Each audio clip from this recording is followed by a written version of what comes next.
आज हम पढ़ेंगे types of reproduction. First type of reproduction है एसेक्सुअल रिप्रोडक्शन। इसको हम एगैमोजेनेसिस भी बोलते हैं और ये वर्ड आपके एज एन सिनोनिम आ सकता है इन ऑप्शंस एमसीक्यू सॉल्व करते वक्त, राइट। तो हम इसे कैरेक्टरिस्टिक के बारे में जानेंगे। कैरेक्टरिस्टिक क्या है? यह है यूनिपेरेंटल। यूनिपेरेंटल मतलब यूनि माने वन एंड पेरेंटल माने parents. This involve only one parent, right. And this can happen with और विथआउट गैमेट्स। गैमेट्स हाँ हो सकते हैं, ये हम आगे देखेंगे जब हम टाइप्स ऑफ एसेक्सुअल रिप्रोडक्शन भी पढ़ेंगे तब, राइट। सेकेंड, यहाँ पे गैमेट्स का फॉर्मेशन तो हो गया, सपोज फॉर एन एग्जाम्पल के लिए गैमेट्स का फॉर्मेशन हो गया, लेकिन यहाँ पे most important gametic, yes you are guessing right, gametic fusion नहीं होगा। देखा। सेकेंड, हम सबको पता है एसेक्सुअल रिप्रोडक्शन में पेरेंट्स और उनके डॉटर, राइट, इनमें ये तीनों हैं मॉर्फोलॉजिकली एंड जेनेटिकली सिमिलर। हमने सिमिलर क्यों बोला? हमने ये क्यों नहीं बोला कि ये इक्वल है? आप अभी देख सकते हैं इन तीनों में पेरेंट और इनके डॉटर में क्या डिफरेंस है? इनके साइज में डिफरेंस है। अब आप सोच रहे होंगे मैंने तो एक्जैक्टली हाफ ऑफ बनाया है, दिख रहा है हाफ ऑफ? नहीं, क्योंकि हम ये नहीं बता सकते कि जो इनका साइटोप्लाज्मिक डिवीजन हुआ है वो इक्वल है या अनइक्वल, राइट। थर्ड पॉइंट, ये सब इंडिविजुअल मॉर्फोलॉजिकली जेनेटिकली सिमिलर है, इसीलिए इन सब को एक कॉमन टर्म दिया गया है, वो है क्लोन। और एक ईच इंडिविजुअल को हम बोलते हैं रेमेट। This clone can be from specialised और अनस्पेशलाइज्ड पार्ट। और ये मेथड ऑफ रिप्रोडक्शन कॉमन है उन इंडिविजुअल में जिनका ऑर्गेनाइजेशन सिंपल है। Organism having simple organisation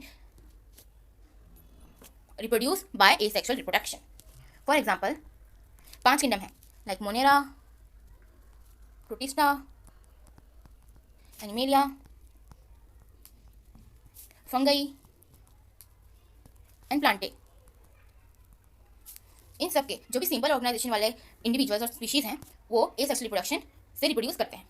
Monera में जैसे बैक्टीरिया हो गए, प्रोटिस्टा में प्रोटिस्ट, एनिमेलिया में स्पंजेस, फंगी में दोनों एसेक्सुअल और सेक्सुअल दोनों टाइप रिप्रोडक्शन होते हैं, प्लांटी में भी। लेकिन प्लांटी में जहाँ सिंपल ऑर्गेनाइजेशन वाले एनिमल जैसे एल्गी एंड जो हायर ऑर्गेनाइजेशन जैसे मल्टीसेलुलर ऑर्गेनिजम्स हैं एमसीओ, उनमें भी होता है एसेक्सुअल रिप्रोडक्शन। और जो हायर प्लांट्स में एसेक्सुअल रिप्रोडक्शन होता है हम उसे बोलते हैं वेजिटेटिव रिप्रोडक्शन, जिसका फुल डिटेल हम पढ़ेंगे आगे, राइट।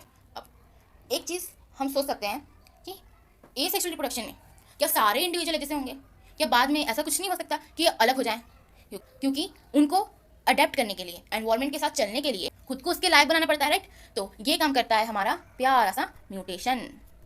और ये ज़रूरी नहीं है म्यूटेशन प्योरली रैंडम होता है, तो म्यूटेशन ज़रूरी नहीं है कि हमेशा एनवायरनमेंट के अडेप्ट करने के लिए हेल्प करे। जैसे म्यूटेशन से कोई चीज़ अच्छी भी हो सकती है तो कोई चीज़ बुरी भी हो सकती है, राइट। जैसे हमने अभी एक ही साल पहले कोरोना देखा, कोरोना के नए नए वेरिएंट्स कहाँ से आए? वो भी सिंपल ऑर्गेनिज्म है, लेकिन उसका बिहेवियर कैसा है? कॉम्प्लेक्स। और उसने रिप्रोडक्शन किससे किया? एसेक्सुअल रिप्रोडक्शन किया, और उसके नए नए वेरिएंट्स कहाँ से आए? म्यूटेशन से, राइट। अब हम पढ़ेंगे types of asexual reproduction. First है बाइनरी फ्यूजन।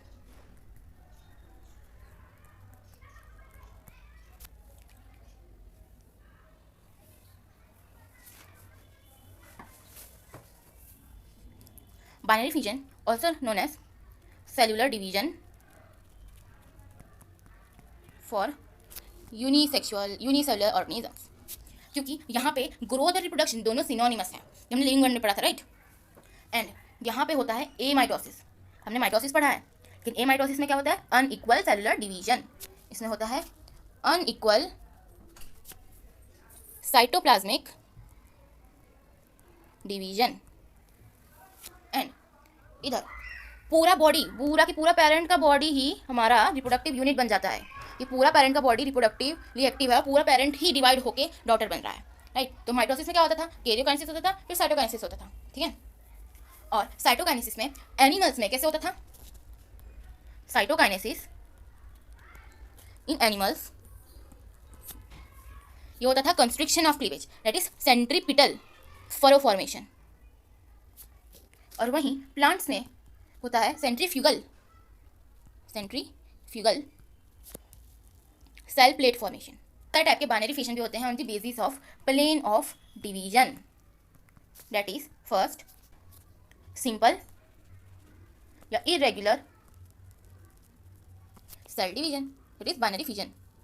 इसमें सेल डिवीजन होता है थ्रू एनी प्लेन, कोई भी प्लेन से सेल डिवीजन करा लो भाई। लाइक ये ऑर्गेनिज्म है, सिंपल यूनिसेलुलर ऑर्गेनिज्म, इसका डिवीजन कोई भी प्लेन से करा दो, ये कोई भी, राइट। और इसका एग्जांपल है amoeba which is a protist. Second आता है लॉन्गिट्यूडनल डिवीजन, बाइनरी फिजन। इसमें सेलुलर बॉडी है, इसके along the longitudinal axis, longitudinal axis कौन सी है, ये, इसके इधर से सेल डिवीजन होगा। तो यहाँ पे जो सेल डिवीजन है ये होगा अलोंग लॉन्गिट्यूडाइनल एक्सिस। इसका एग्जांपल है Euglena. Euglena is also a protist and Vorticella भी। ये सारे एग्जाम्पल्स आपको अच्छे से याद करने हैं क्योंकि यही मेन है जो आपको पूछने वाला है। थर्ड है हमारा ट्रांसवर्स बाइनरी फिजन। ये होता है ट्रांसवर्स बाइनरी फिजन, मतलब ट्रांसवर्स एक्सिस से ही सेल डिवीजन होगा। इसको तो डिटेल में पढ़ाते हैं, बहुत मजा आएगा। इसका एक एग्जांपल भी लेंगे, इसके पहले एग्जांपल पढ़ लें। ये होता है बैक्टीरिया में, विच इज़ अ मोनेरियन, मोनेरा लिखेंगे यहाँ पे। ये होता है पैरामीशियम में, डायटम्स में जो होते हैं प्रोटिस्ट, एंड प्लेनेरिया में, प्लेनेरिया है from phylum Platyhelminthes of kingdom animalia. ये सोचेंगे बनाया क्या मैंने, ये होता है गलेट। ये यूज़ होता है पैरामीशियम में, जो उसके आगे हम पढ़ेंगे। और ये पैरामीशियम में होते हैं सीलिया फॉर लोकोमोशन। ये होता है सीलिएटेड प्रोटोजोन, और इसमें होते हैं 2 टाइप्स के न्यूक्लियस। तो ये है एंटीरियर और ये साइड है पोस्टीरियर। अब जो ये न्यूक्लियस है, ये न्यूक्लियस करेगा ए माइटोसिस, जो बड़ा वाला न्यूक्लियस है वो करेगा ए माइटोसिस, और जो छोटा वाला न्यूक्लियस है ये करेगा माइटोसिस।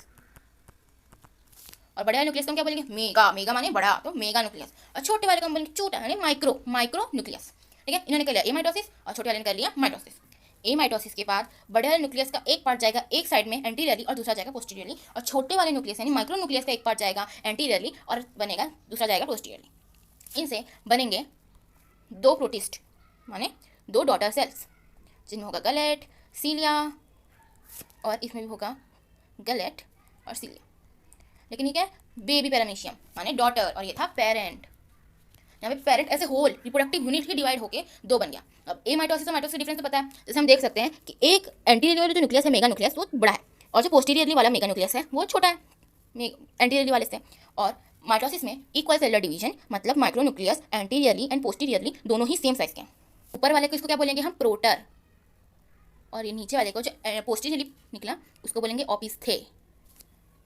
और इनमें जैसे एक में न्यूक्लियस बड़ा है और एक में न्यूक्लियस छोटा है, बाद में ये लोग अपना जो भी डेफिशिएंसी है, जो भी डेफिशिएंट कंपोनेंट्स हैं उनको ये लोग स्टोर कर लेंगे और बन जाएंगे सिमिलर।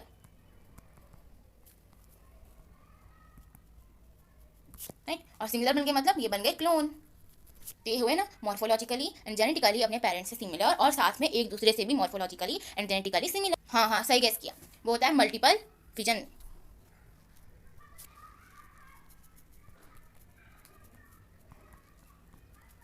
मल्टीपल फिजन से क्या आ रहा है दिमाग में, यही आ रहा है ना कि एक ऑर्गेनिज्म डिवाइड करके फिजन करके ढेर सारे ऑर्गेनिज्म बना रहा है एक जैसे। और इनके एग्जांपल्स हैं अमीबा, हाँ अमीबा में मल्टीपल फिजन भी होता है और सिंपल बाइनरी फिजन भी होता है। प्लाज्मोडियम, प्लाज्मोडियम वही खतरनाक मलेरिया वाला पैरासाइट, एंड मोनोसिस्टिस। थोड़ा सा नया है लेकिन याद करना पड़ेगा, ऑप्शंस में आता है। राइट, इनमें होता है स्पोरुलेशन और एंसिस्टेशन। स्पोरुलेशन टर्म मेनली यूज होता है स्पोरोजोन्स के लिए, वो जो है प्लाज्मोडियम और मोनोसिस्टिस। तो ये है स्पोरोजोन्स। राइट, अब ये कब होता है, मल्टीपल फिजन होता है जब अनफेवरेबल कंडीशन, भाई जब आपके अनुकूल आपकी परिस्थिति हो, जब आपका एनवायरमेंट आपके लिए ठीक है तो आप आराम से जो कर रहे हो वही करोगे, आराम से धीमे धीमे। लेकिन जब आपका एनवायरमेंट अनफेवरेबल हो, जो आप नहीं सह सकते, उसमें आप क्या करोगे, अपने आजू बाजू प्रोटेक्शन बनाओगे। तो ये लोग क्या करेंगे, अनफेवरेबल कंडीशन आते ही ये करेंगे सिस्ट फॉर्मेशन।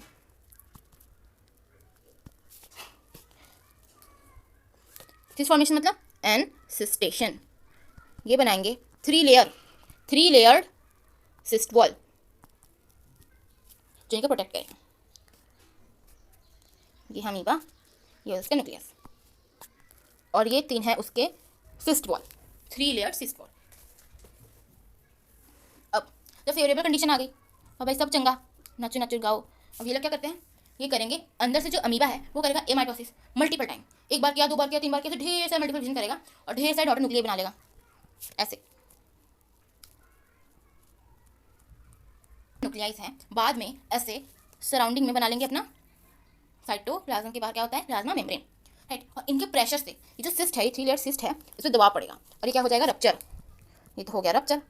तो जब ये रप्चर हो जाएगा, फट जाएगा, तो इसमें से निकलेंगे छोटे छोटे अमीब्यूल्स या अमीब्यूले। और प्यूएल में सबको एक साथ हम क्या बोलेंगे, अमीबे।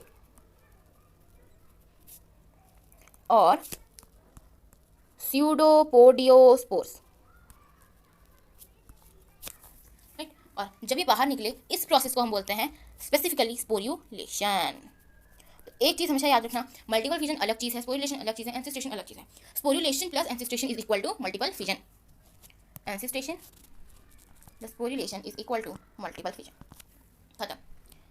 तो ये था हमारा बाइनरी फिजन। अगली वीडियो में हम करेंगे और भी टाइप के सेक्सुअल रिप्रोडक्शन, जैसे बर्डिंग, फ्रेगमेंटेशन और एक अलग टाइप का स्पोर्यूलेशन। तो अगली वीडियो में मिलेंगे with all types of sexual reproduction, fully explain, bestly explain. तो बने रहिए, लाइक करिए, सब्सक्राइब करिए, शेयर करिए।